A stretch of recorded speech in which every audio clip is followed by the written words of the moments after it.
Hi friends, welcome to spiritual Swarnatri YouTube channel. ये spirituality का channel है। आप सबका स्वागत है आज के वीडियो में। सबसे पहले तो थैंक्स जो भी जिन्होंने मेरे को सब्सक्राइब किया है।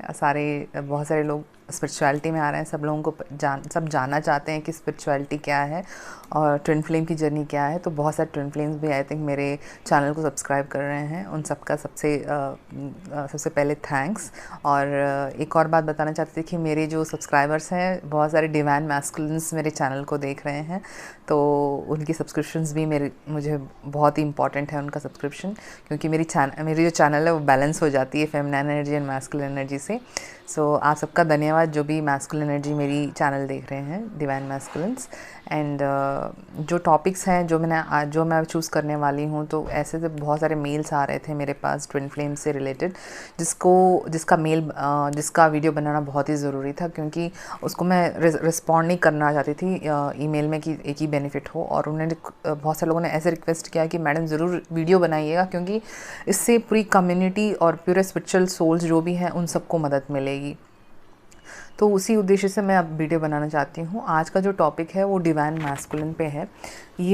हालांकि ये जो टॉपिक है ये बहुत पहले ही आया था मेरे पास वीडियो बनाने के लिए, लेकिन मेरे पास इतने सारे दूसरे टॉपिक्स थे कि मैं इसको बना नहीं पाई, और आज बना रही हूँ। और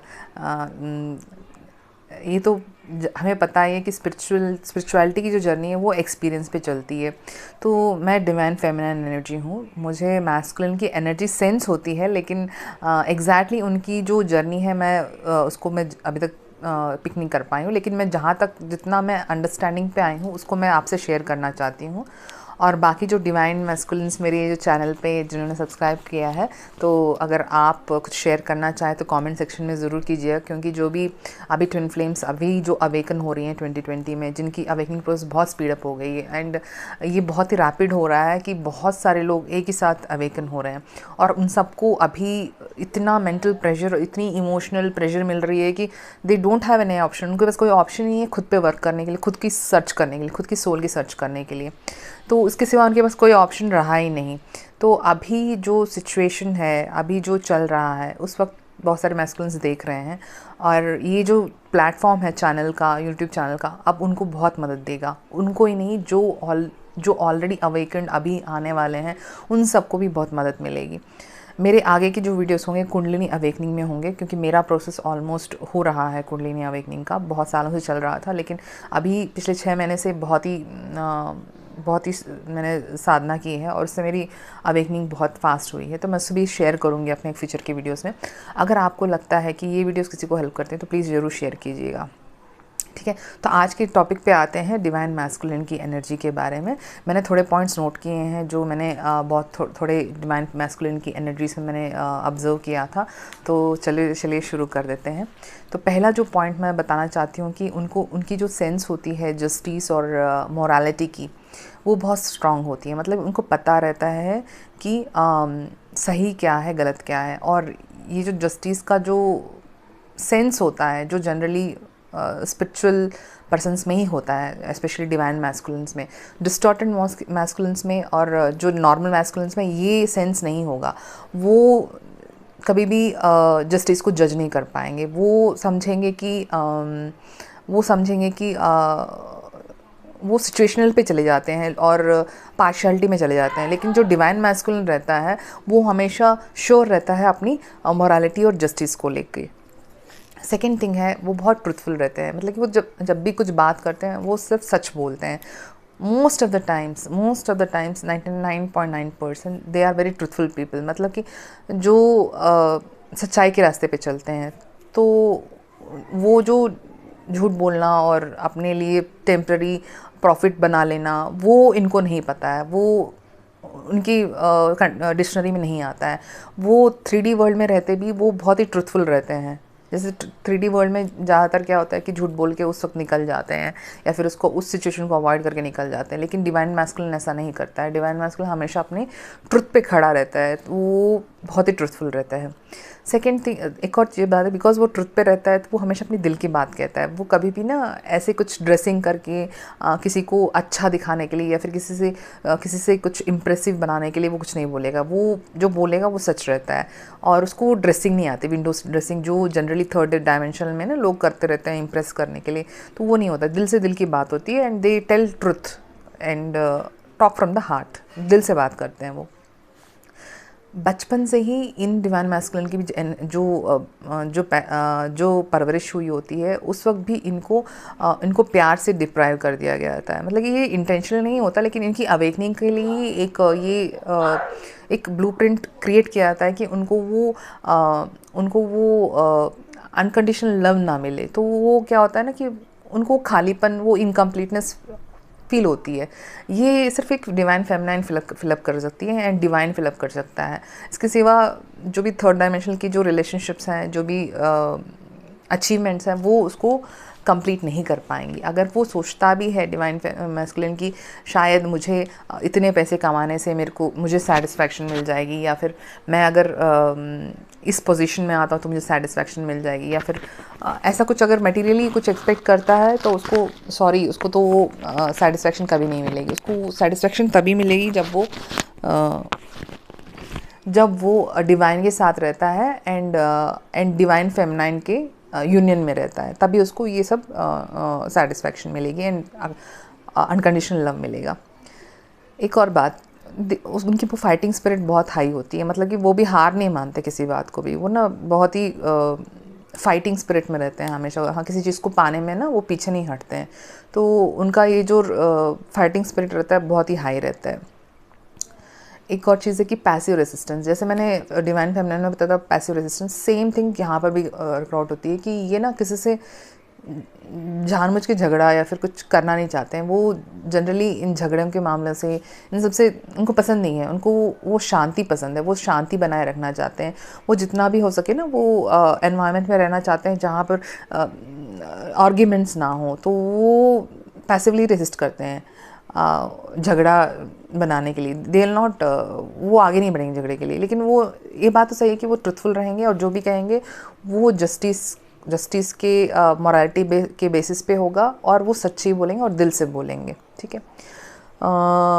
वल्नरेबल विक्टिम, ये मैंने फेमिनिन में बताया था, और ये भी सही है मैस्कुलिन एनर्जी में, क्योंकि बहुत सारे मैंने ऑब्जर्वेशन में मैंने क्या देखा है कि ना ये डिवाइन मैस्कुलिन का जो एडवांटेज लिया जाता है, मतलब कि बिकॉज ये बहुत ही अच्छे होते हैं दिल के, बहुत ही प्यारे होते हैं, तो ये सोसाइटी के लोग उसका बेनिफिट लेते हैं।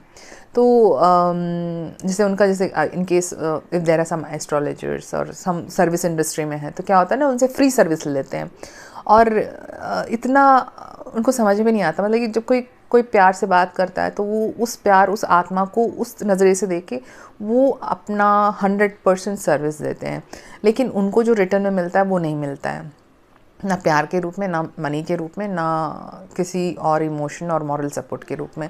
तो ये वनरेबल विक्टिम होते हैं क्योंकि इनमें इतनी अच्छाई होती है। जैसे शिव का होता है ना भोलापन, वो भोलापन रहता है इनमें, तो इसके कारण ना कुछ लोग एडवांटेज ले लेते हैं। तो ये वनरेबल होते हैं, विक्टिम की तरह कभी कभी फंस जाते हैं। तो ये मैंने एक ऑब्जर्वेशन देखी है। एंड बहुत सेल्फ स्टार्टर रहते हैं, मतलब कि उनको मदद से ज़्यादा ना वो खुद अपने आप को अपनी आप की मदद कर लेते हैं और आगे बढ़ जाते हैं, और वो सेल्फ एम्पावर्ड रहते हैं। वो हमेशा अपनी एनर्जी में एम्पावर्ड रहते हैं। वो उनको कोई, जैसे एम्परर को कोई कॉन्कर नहीं करता, शहंशाह को जैसे, वैसे ये एकदम अपने आप में शहंशाह होते हैं। तो सेल्फ एम्पावर्ड रहते हैं ये।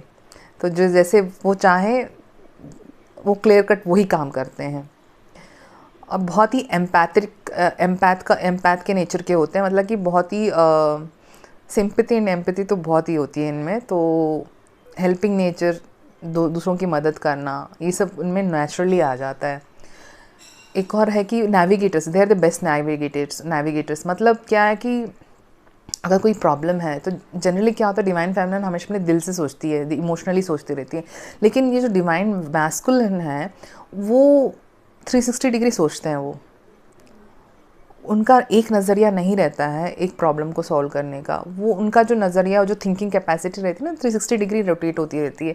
तो वो अपने थिंकिंग को ईज़िली नेविगेट कर पाते हैं हर एक सिचुएशन में, और प्रैक्टिकली सोचते हैं कि ये पॉसिबल है कि नहीं, ये प्रैक्टिकल है कि नहीं। तो ये जो माइंड होता है इस लेवल पे चलता है, जबकि फेमिनाइन का माइंड ओनली इमोशनल लेवल पे चलता है।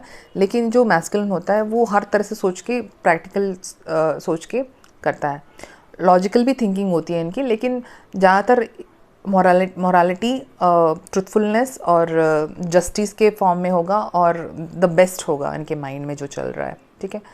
और अपनी एडवांटेज का नहीं सोचते हैं ये as a humanity as a whole उनके बारे में सोचते हैं कि बेस्ट डिसीजन कैसे हो सकता है, ये बेस्ट प्रैक्टिकली कैसे इसको हम लेके आ सकते हैं, इस पॉइंट ऑफ व्यू में रहता है इनका।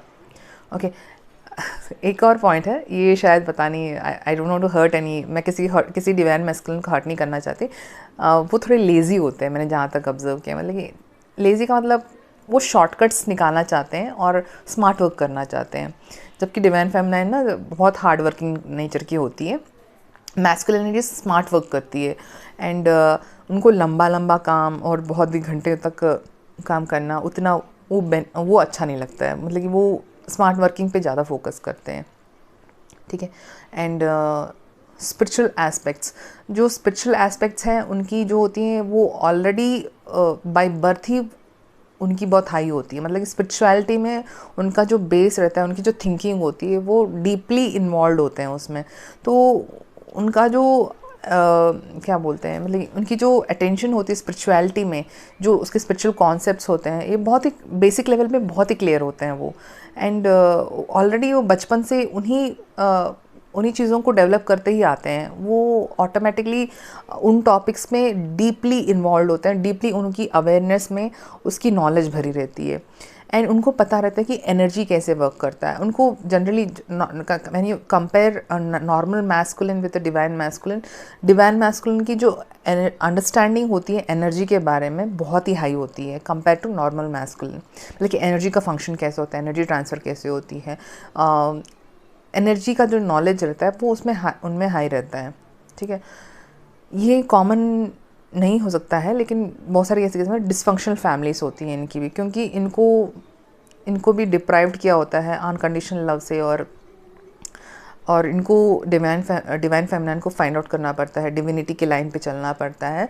तो डिसफंक्शनल फैमिलीज रहती हैं, जैसे कि पेरेंट्स का झगड़ा, या फिर डिवोर्स, या फिर कुछ फैमिली में रन होता रहता है, कुछ ड्रामा रन होता है जहाँ पर ना इनको वो अटेंशन प्यार नहीं मिलता जो मिलना चाहिए। तो ये अगेन इनको स्पिरिचुअलिटी में आने का ये एक और सिचुएशन क्रिएट हो जाता है उनके लिए, डिसफंक्शनल फैमिलीज़। और बचपन में इनका जो बचपन होता है तो वो भी थोड़ा पेनफुल ही रहता है। मतलब कि जो इनकी परवरिश होती है, जिस सिचुएशंस में ये गुजरते हैं, थोड़ी पेनफुल होती है। इनको सर्वाइवल के प्रॉब्लम्स आ सकते हैं, मतलब कि either there on their own, या फिर गुरुकुल सिस्टम में उन्होंने पढ़ा होगा, या फिर हॉस्टल में पढ़े होंगे, या फिर उनको कुछ फैमिली से अलग, अपनी कंफर्ट जोन में से अलग उनको जाना पड़ा होगा। तो ये हार्डशिप्स उनको चाइल्डहुड में ही मिल जाती हैं। इसके सिवा कुछ केसेस में फिज़िकल अब्यूज़, मेंटल अब्यूज़ भी होते हैं। जैसे कि अगर they have a step mother, या फिर कहीं और हॉस्टल में पढ़ते हैं या किसी घर में पढ़ते हैं, तो उनका अगेन उन अब्यूज़ से वो होके गुजरते हैं। तो ये भी एक फीचर है डिवाइन मैस्कुलिन का। ये जो साइंस है डिवाइन मैस्कुलिन के बहुत ही सेलेक्टिव है, जो मैं ऑब्ज़र्व कर पाई हूँ डिवाइन मैस्कुलिन में से। और एक और इम्पॉर्टेंट चीज़ जो मैंने ऑब्ज़र्व किया कि इनका ईगो लेवल भी बहुत ही हाई होता है। मतलब कि इनकी ईगो को कोई हर्ट नहीं कर सकता। अगर हर्ट करता है तो फिर ये रुद्र का रूप दिखाते हैं, जैसे शिव रुद्र का रूप दिखाते हैं ना, तो उस तरह ये रुद्र का रूप दिखाते हैं। ये ईगोइस्टिक वाला पॉइंट जो है, और जो भी पॉइंट्स है, ये सब रेजोनेट करते हैं बहुत सारे मैस्कुलिन्स को। मैं ऑन जनरली बता रही हूँ, ये ज़रूरी नहीं है कि ये पक्का ये फीचर्स हों। इसके सिवा भी लोअर वाइब्रेशंस भी इनमें बहुत हाई होते हैं, जैसे कि एंगर, गुस्सा भी इनको बहुत ज़्यादा आता है। रुद्र का स्वरूप रहता है तो इनको गुस्सा भी बहुत ज़रूर आता है। एंड ये ड्रामा इन सबको एक्सेप्ट नहीं कर पाते हैं। ये जो जो लोग जो एक्टिंग करके अपना अपना काम चला लेते थे थर्ड डायमेंशनल वर्ल्ड में, इन सब से इनको इरिटेशन होती है। ओके, बिकॉज ये ट्रुथफुल रहते हैं, ये अपने आसपास के लोगों की ड्रामा को सह नहीं पाते हैं। तो ये भी एक फीचर है डिवाइन मैस्कुलिन का। होप आपको ये वीडियो अच्छा लगा हो, और अगर अच्छा लगा तो लाइक कीजिएगा एंड शेयर कीजिए डिवाइन मैस्कुलिन से। एंड अगर कोई और भी चीज़ें हैं जो मैंने मिस की हैं, मेरे ख्याल से तो मैंने बहुत मिस की हैं, मैंने सिर्फ 15 बताए हैं, लेकिन इसमें 15 से ज़्यादा ही हैं। बहुत मुश्किल है इसको एक्सप्लेन करना, क्योंकि शिव की एनर्जी को कैसे एक्सप्लेन किया जा सकता है। शिव की एनर्जी तो सिर्फ उन लोगों को पता है जो इसको अपने में लेके घूम रहे हैं, और डिवाइन फेमिनिन को पता है। एंड ये एनर्जी को सिर्फ फील किया जा सकता है, इसकी प्रेजेंस को। सो होपफुली कुछ और पॉइंट्स हैं तो डिवाइन मैस्कुलिन्स प्लीज़ आप कमेंट सेक्शन में डालिए, ताकि जो भी डिवाइन फेमिनिन्स देख रही हैं मेरा चैनल, उनको आपके बारे में अच्छा समझ में आए, और वो मैस्कुलिनिटी को ज़्यादा समझ सकें आसानी से, मिसअंडरस्टैंडिंग ना हो, और एक अच्छी स्पिरिचुअल असेंशन हो सबकी, और सब ब्लेस्ड हों शिव की एनर्जी से, शिव सुप्रीम कॉन्शियसनेस से। Stay blessed, God bless you all, bye.